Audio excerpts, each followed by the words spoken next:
So things were happen in CUET UG 2026। देखो यार, सबसे पहली बात तो ये याद रखो कि एनटीए जो है ना, एक बहुत ही बकवास सी, क्या कह सकते हैं, एनटीए जो है नेशनल टेस्टिंग एजेंसी, जो कि CUET तुम्हारा एग्ज़ाम CUET का एग्ज़ाम एनटीए कराती है, नीट का एग्ज़ाम एनटीए कराती है। तो एक नंबर की लापरवाह, जो कह सकते हैं लापरवाह लोग भरे हुए हैं इसमें।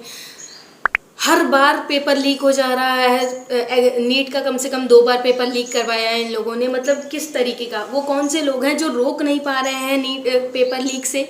और हाँ, तुम लोगों को अपने ऊपर ध्यान देना पड़ेगा। किसी को कोई मतलब नहीं है तुम्हारा एग्ज़ाम कैसा जा रहा है, किसी को कोई मतलब नहीं है कि तुम लोग कैसे पढ़ाई कर रहे हो, किसी को कोई मतलब नहीं है कि तुमने कितनी प्रिपरेशन की, तुमने कितने मॉक टेस्ट दिए, तुमने कितना टाइम लगाया एक एग्जामिनेशन की प्रिपरेशन के लिए। उनका क्या है, बस न्यू एग्जामिनेशन रिलीज़ कर देंगे, हाँ हमने नया डेट दे दिया, आप जाओ इन बच्चों, आप जाओ फिर से प्रैक्टिस करके आओ, फिर से एग्ज़ाम दो। उस प्रैक्टिस का क्या, जो हमने 1 साल 2 महीने 4 महीने जी जान लगा दी थी, उस प्रैक्टिस का क्या करने के बाद हमने एग्ज़ाम दिया था। आपने कहा पेपर लीक नहीं, मतलब कैसे हो जा रहा है पेपर लीक? कौन से लोग हो जो पेपर बना रहे हो और दूसरे को बेच भी दे रहे हो, 30 लाख 40 लाख में बेच भी दे रहे हो? कैसे बिके हुए लोग हो यार। हम लोगों का जीवन, हम लोगों का कुछ नहीं है इतनी मेहनत करके। सो CUET UG के लिए अब नेशनल नीट का पेपर लीक हो चुका है, री एग्जामिनेशन डेट आएंगे, पेपर दोबारा से होगा, डोंट नो। बट CUET जो है वो पेपर लीक आज तक तो नहीं हुआ है इवन, तो आगे भी आई डोंट थिंक सो कि ये मत सोचो कि अगर नीट का पेपर लीक हो गया तो तुम्हारा भी होगा। Don't, but you have to do your best. Paper leak हो रहा है, पेपर कैसा हो रहा है वो तो छोड़ो तुम लोग, यू हैव टू डू। तो मेन प्रॉब्लम क्या आ रही है नीट के एग्ज़ाम में? देखो, अगर तुम एग्जामिनेशन दे रहे हो और तुम्हारा कंप्यूटर बीच में रुक जा रहा है, सो प्लीज़ तुम्हें उस वक्त अपना टाइम नोट कर लेना है। मान लो आप अपने एग्जामिनेशन सेंटर पे बैठे हुए हो और जैसे ही एग्ज़ाम देने के लिए आपने अपना डेट ऑफ बर्थ डाला एज अ पासवर्ड, जो आपका डेट ऑफ बर्थ रहता है वही आपका पासवर्ड रहता है। आपका जो रजिस्ट्रेशन नंबर या रोल नंबर दिया रहता है वही आपकी अलॉटेड सीट पे दिया रहता है, ठीक है। आपको उसी सीट पे बैठना है जहाँ पे, जिस स्क्रीन पे आपकी फ़ोटो दिखाई दे रही हो, जिस स्क्रीन पे आपका रोल नंबर लिखा हो। और दूसरे, अगर आप किसी, मान लो आप किसी और सीट पे बैठे हो, उस स्क्रीन पे आपकी फ़ोटो नहीं दिख रही है, तो आप उस सीट डायरेक्ट इन्विजिलेटर से वहाँ पे डायरेक्ट कांटेक्ट करो। देखो, एग्ज़ाम स्टार्ट होने के बाद सारा, मान लो होगा क्या कि तुम किसी दूसरे सीट पे बैठ गए और एग्ज़ाम स्टार्ट हो गया, तो तुम्हारा एग्ज़ाम नहीं स्टार्ट होगा, क्योंकि वो सीट तुम्हारी नहीं है, वो किसी और की सीट है। मान लो वो एब्सेंट है and you are sitting there, तो इन्विजिलेटर को अगर तुमने तुरंत बताया, वहाँ तुम्हारी फ़ोटो नहीं दिख रही है तो तुरंत बताया एग्ज़ाम स्टार्ट होने से पहले, तो यू हैव टाइम। लेकिन अगर इस एग्ज़ाम स्टार्ट हो गया और तो ऐसे बाकी वो लोग प्रॉब्लम, जब से स्टार्टिंग होगी वही एंडिंग, एक घंटे की 60 मिनट आपको मिलेंगे, उतना आपको मिलेगा ही मिलेगा। ये तुम्हारा राइट है उसको बताना कि हाँ मैं दूसरे सीट पे बैठ गया था, वो तो ठीक है चलो। अब मान लो तुम एग्ज़ाम दे रहे हो, तुम्हारा बंद हो गया एग्जामिनेशन, बीच में इतने ग्लिचेस आ रहे हैं, इतने सारे बच्चे, लाखों बच्चे एग्जामिनेशन दे रहे हैं और तुम्हें लगता है कि ग्लिच नहीं आएगा, बिल्कुल ग्लिच आएगा। वहाँ एग्जामिनेशन तुम्हारा रुक जाएगा बीच में, तो तुम्हें उस वक्त अपना टाइम नोट कर लेना है कि टाइम, तुम अब बोलोगे कि टाइम कैसे नोट करूँ, टाइम ना हमें रिस्ट वॉच पहनना अलाउड है, ना स्मार्ट वॉच पहनना अलाउड है, तो हम टाइम कैसे नोट करें? तो टाइम देखो, इन्विजिलेटर वहाँ खड़ा रहता है, वो रिस्ट वॉच पहना रहता है, उसके पास फ़ोन रहता है, तो तुम उससे पूछ सकते हो कि सर मैम टाइम क्या हुआ बता दीजिए। और मोस्ट ऑफ द टाइम जो भी एग्जामिनेशन हॉल में आप बैठे रहते हो, उस एग्जामिनेशन हॉल में बीच में सेंटर में कहीं पे घड़ी लगी रहती है, तो पहले जाके ये देख लेना कि घड़ी कहाँ लगी है, विजिबल है घड़ी, टाइम दिख रहा है, ये सब देखते रहना, ठीक है। बात, ये सब तुम्हें खुद करना पड़ेगा, तुम्हारी जिम्मेदारी तुम्हें खुद लेनी पड़ेगी। एनटीए कितना लापरवाह हो चुका है, किसी को तुम्हारे फ्यूचर से कोई मतलब नहीं है।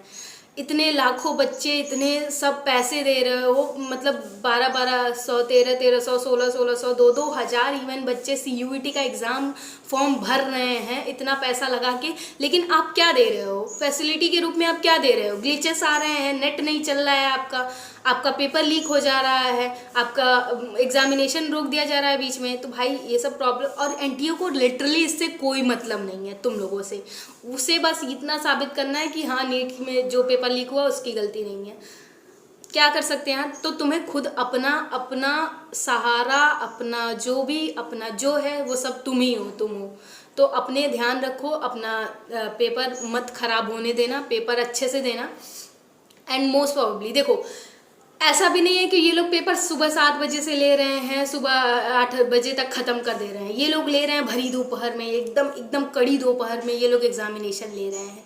इतनी तेज धूप है कि चक्कर आना पॉसिबल है। तो प्लीज़ अपने साथ ट्रांसपेरेंट बॉटल रखना, प्लीज़ मत भूलना। उसमें अगर तुम्हारे पास ग्लूकोज नहीं है, ग्लूकॉन डी नहीं है घर पे, तो एक काम करना, उसमें थोड़ा सा चीनी, बस थोड़ा सा चीनी उसमें रख लेना, ताकि वो तुम्हारे बॉडी को एनर्जी प्रोवाइड कर सके और तुम्हारा बॉडी जो है वो जल्दी से, लाइक अगर तुम वो ग्लूकॉन डी वाला वाटर घर पे ही बना लोगे तो क्या मतलब कि इतना पैसा नहीं खर्चना पड़ेगा और तुम्हारी सेहत भी सही रहेगी। और इस धूप में ना किसी की भी तबीयत खराब हो सकती है। और हाँ, मान लो जिस एग्जामिनेशन हॉल में तुम लोग बैठे हुए हो, उस एग्जामिनेशन हॉल में बहुत सारे बच्चे रहेंगे। एसी की कोई संभावना नहीं है, उम्मीद मत करो एसी चलाएंगे लोग। फैन एक चलेगा, वो भी धीरे धीरे लटकता हुआ, ऐसे रोइंगता हुआ चलता है कि चल भी रहा है ये हमें पता भी नहीं चलता है। सो प्लीज़ कंजेस्टेड एरिया में बैठने की आदत डालो। और जितना मैं कहूँगी कि प्लीज़ मॉक टेस्ट जाके दो।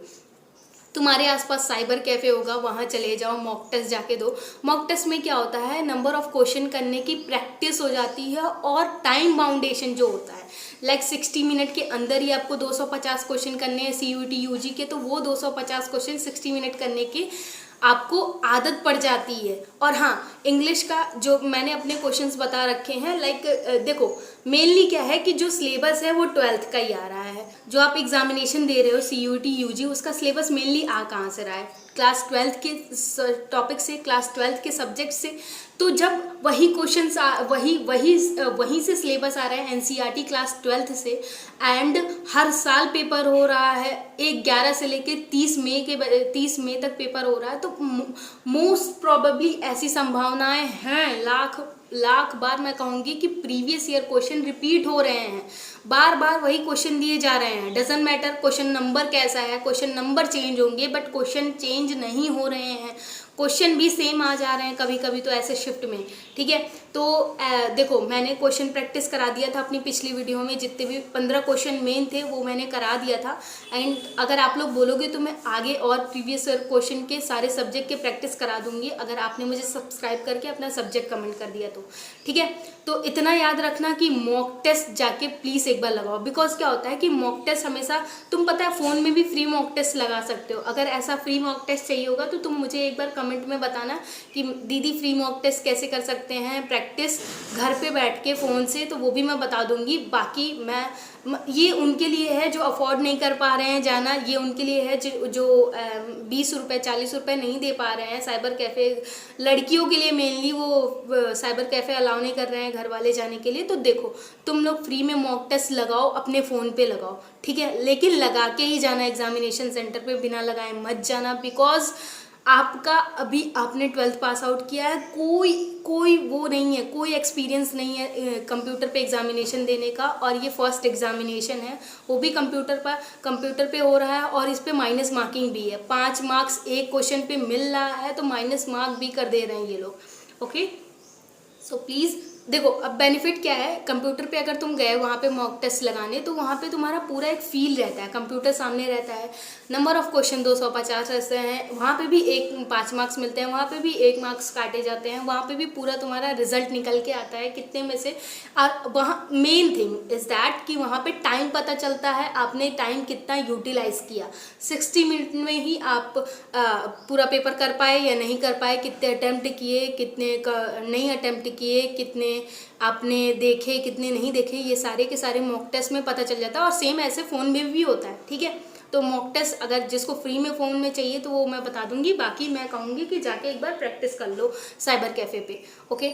और क्या प्रॉब्लम्स आ रही हैं CUET UG के एग्जामिनेशन में? CUET, हाँ, जो एग्जामिनेशन है वो तुम लोगों का गेट क्लोज, जैसे कि 9 बजे का पेपर है, तो अगर आप जा रहे हो वहाँ पे आपका टाइमिंग दिया हुआ है 9 से 10 आपका पेपर होने वाला है, एंड आप 9 बजे पहुँच रहे हो तो आपको एंट्री नहीं मिलेगी, आपको हटा दिया जाएगा। आपका गेट क्लोजिंग टाइम पे आपको पहुँच जाना, गेट क्लोजिंग टाइम से पहले आपको पहुँच जाना है। मान लीजिए आपका 9 बजे से एग्ज़ाम है, 8:30 बजे आपको एंट्री ले लेनी है किसी भी हाल में, नहीं तो फिर वो लोग बहुत सारी प्रॉब्लम्स क्रिएट हो जाती हैं यार। लास्ट में एंट्री लेट होती है, अटेंडेंस लेट हो जाता है, एग्जामिनेशन लेट चालू होता है, बहुत सारी प्रॉब्लम्स आ जाती हैं। तो my humble request is that reach at your examination centre at before your examination time started. Okay, जैसे ही एग्जामिनेशन स्टार्ट हो जाए उससे पहले ही अपने एग्जामिनेशन सेंटर पे आधे घंटे 1 घंटे पहले भी पहुंचोगे तो कोई प्रॉब्लम नहीं है। आधे घंटे पहले जाके अपने सीट पे बैठ जाओ, बहुत सही है। अटेंडेंस भी धीरे धीरे चलता रहेगा और बीच में भी वो लोग 1-2, एंड हाँ, डोंट वरी अबाउट दैट, जिनका भी मैथ्स का पेपर है, मैथ्स के पेपर के लिए मैं बता देती हूँ। अगर आपका मैथ्स का पेपर है और आप सोच रहे हो कि सॉल्यूशन करने के लिए क्या हमें रफ पेज मिलेगा या नहीं मिलेगा, तो ऑफकोर्स वहाँ पे रफ पेज मिलेगा। वाइट कलर का एक पेपर देते हैं वो लोग, रफ पेज, जिसमें आप अपना सॉल्यूशन लगा सकते हो। जितना भी आप क्वेश्चंस कर रहे हो, नंबर ऑफ क्वेश्चंस, आप कुछ भी लिख रहे हो, ABCD लिख रहे हो, रीजनिंग के क्वेश्चन जैसे हो गए, इंग्लिश के क्वेश्चन हो गए, पार्ट फिगर ऑफ स्पीच हो गया, एक्टिव पैसिव वॉइस हो गया, ये सब। एंड ये तो इंग्लिश के लिए, मेनली मैथ्स की बात करते हैं। मैथ्स में क्या होता है कि सॉल्यूशंस के लिए हमें पेपर चाहिए होता है, एक वाइट पेज। तो अगर आपको वो नहीं प्रोवाइड कर रहे हैं तो आप प्लीज़ इन्विजिलेटर से कॉन्टेक्ट करना और वो आपको प्रोवाइड कर देंगे वाइट पेपर। बट मतलब कि लास्ट में क्या है कि वो लोग जो पेपर आप जिस पे सॉल्यूशन कर रहे हो, ऐसा नहीं कि वो आप घर पे उठा लेके आओगे, घर पे क्वेश्चन लिख के लोगे और मैच करोगे घर पे आगे कि मेरे ये क्वेश्चन सही है, ये क्वेश्चन नहीं है। इतना टाइम नहीं है तुम्हारे पास कि तुम क्वेश्चन भी नोट करो। प्लीज़ ये मत करना। अगर तुम्हें रफ पेज दिया जा रहा है तो उस पर क्वेश्चन मत नोट करना, कुछ मत करना, सिर्फ अपना टाइम यूटिलाइज करना, सॉल्यूशन करने के लिए उस पेपर का यूज़ करना, क्योंकि वो पेपर लास्ट में वही लोग सबमिट कर लेते हैं, NTA वाले ही ले लेते हैं। इन्विजिलेटर जहाँ पे आप एग्जामिनेशन देने जा रहे हो वो पेपर आपसे ले लिया जाता है, तो क्या फ़ायदा है आपका क्वेश्चन लिखने का। मत सोचो ऐसा कि घर जाके मैं क्वेश्चंस मिलाऊंगा, पता चलेंगे मुझे मेरे कितने मार्क्स आ रहे हैं। कोई फ़ायदा नहीं है, आपको पेपर मिलेगा ही नहीं वापस।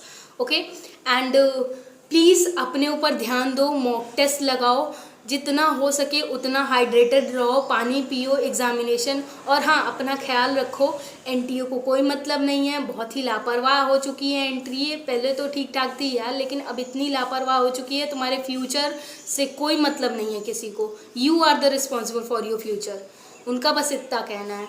ओके, सो ठीक है, हम अपनी जिम्मेदारी लेने के लिए तैयार हैं, पीछे मत हटना, आगे बढ़ते रहो। यही एक पहला मौका है, हमारा फ्यूचर का फर्स्ट स्टेप है, एक ग्रेजुएशन में एंट्रेंस एग्जामिनेशन के बेसिस पे एडमिशन लेना।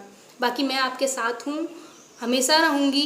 सब्सक्राइब कर लो और जो भी प्रॉब्लम हो कमेंट करो, हम साथ में मिलकर सॉल्यूशन देते हैं।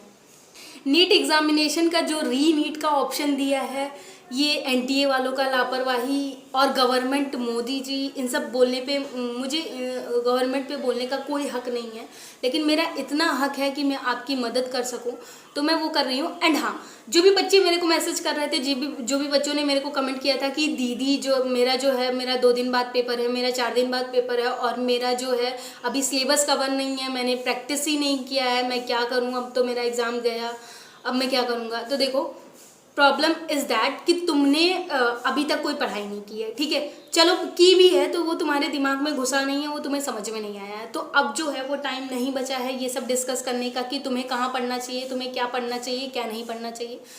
प्रीवियस ईयर क्वेश्चंस उठाओ, जितने क्वेश्चंस रिपीट हो रहे हैं बार बार, प्रीवियस ईयर क्वेश्चंस तुम्हें इंटरनेट पे मिल जाएंगे, गूगल पे मिल जाएंगे। एंड हाँ, टेक्स्ट बुक मैं यार किसी को प्रमोट नहीं करना चाहूँगी, तुम मांगोगे तो मैं क्वेश्चन खुद दे दूँगी। ओके, सो मैं कहना चाह रही हूँ कि प्रीवियस ईयर क्वेश्चंस उठाओ, जो क्वेश्चंस रिपीट हो रहे हैं हर साल, उन पूरे टॉपिक को ही चाट डालो, पढ़ लो, ऐसे पढ़ लो कि भाई एकदम दिमाग में घुस जाए, वो टॉपिक पढ़ लो, ताकि उस टॉपिक से अगर कहीं से भी वो लोग घुमा फिरा के वो एक क्वेश्चन दे, देखो तुम प्रीवियस ईयर का एक क्वेश्चन पढ़ोगे तो सिर्फ वो क्वेश्चन तुम्हारे दिमाग में क्लियर होगा, उस टाइप के क्वेश्चन आएंगे तो तुम कर पाओगे। लेकिन अगर तुम पूरे एक टॉपिक, उस टॉपिक को पढ़ लोगे तो वहाँ से कितने भी क्वेश्चन बना लें वो लोग, कितने भी तरह के क्वेश्चन बना लें, you have to do this. Okay, आप एप्लीकेबल हो, आप कैपेबल हो, वो क्वेश्चन कर सकते हो आप, अगर आपने वो क्वेश्चन वो क्वेश्चन के टॉपिक्स पढ़ लिए, ठीक है। अब टाइम नहीं है, प्लीज़ टॉपिक उठाओ, बैठ जाओ, और ज़्यादा टाइम नहीं है यार, प्लीज़ 4-5 दिन की, 10 दिन की, 20 दिन की मेहनत है, इतना कर लो बस, उसके बाद लाइफ सेट है। एक बार गवर्नमेंट यूनिवर्सिटी में एडमिशन मिल गया ना, फिर तो पापा मम्मी भी खुश, प्लेसमेंट भी मिल जाएगी अच्छी खासी। अगर BHU में भगवान ने चाहा तो बनारस हिंदू यूनिवर्सिटी मेनली सबका टारगेट रहता है, JNU सबका टारगेट रहता है, DU सबका टारगेट रहता है, दिल्ली यूनिवर्सिटी। तो अगर तुम्हें इसमें एडमिशन चाहिए, सोचो कितनी बड़ी बात है, बनारस, वाराणसी, भगवान शंकर का स्थान, तो इतना मन है यार वहाँ जाने का। और मान लो वहाँ एडमिशन हो गया, हॉस्टल मिल गया, सब कुछ मिल गया, तो कितना भगवान सोने पे सुहागा दे दिया है, ठीक है। So just be with me, जितनी भी प्रॉब्लम्स हैं सब कमेंट करो, और जितना भी मैंने बताया है दिमाग में घुसा लो, सब करना है तुम्हें। मैं तुम्हारे साथ हूँ, तुम मेरे साथ हो, ठीक है, सब साथ में करेंगे, okay. So thank you so much for watching, मिलते हैं नेक्स्ट वीडियो में। जल्दी जल्दी कमेंट करो जो भी डाउट हो।